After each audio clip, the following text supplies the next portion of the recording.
Marine. A crew with this keyword may use its abilities on your home island or any wild island. Whether on an island or a ship, this crew may be given its own shoot action each turn, like a ship. It has a 2S gun that may shoot from any location on the island or the ship carrying it.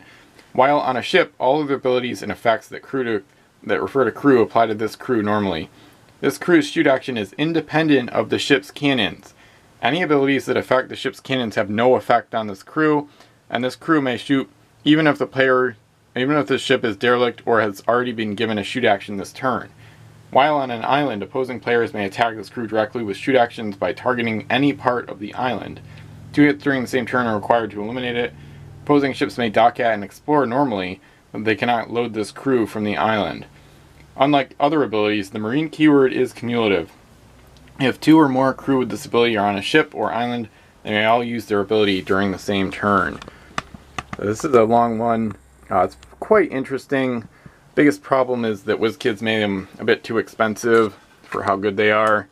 So I'm going to go over here. I got Lieutenant Nigel Hardwick. That's not his actual crew chip, but I'm just going to proxy it for now. So Marines have a base cost of about 7 points generally, which is too pricey. I think they could be 5, or I should say a base cost of 6, because Musketeers are 3 and give a somewhat similar benefit in most situations for less points.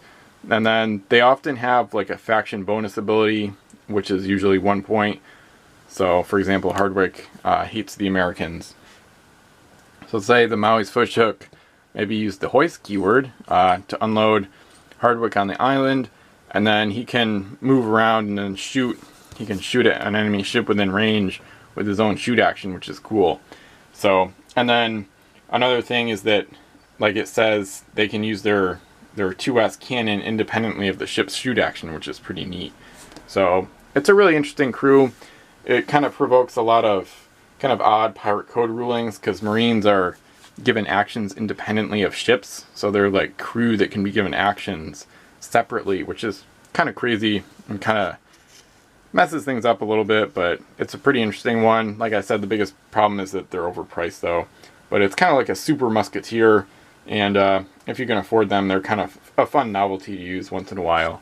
One thing I've found is that on islands, they're eliminated after 2 hits during the same turn, which isn't really that durable. Not that they should be able to take more damage, but they don't really last long on islands when they're unprotected. So it's not that great of a strategy compared to forts in terms of like controlling land areas and islands.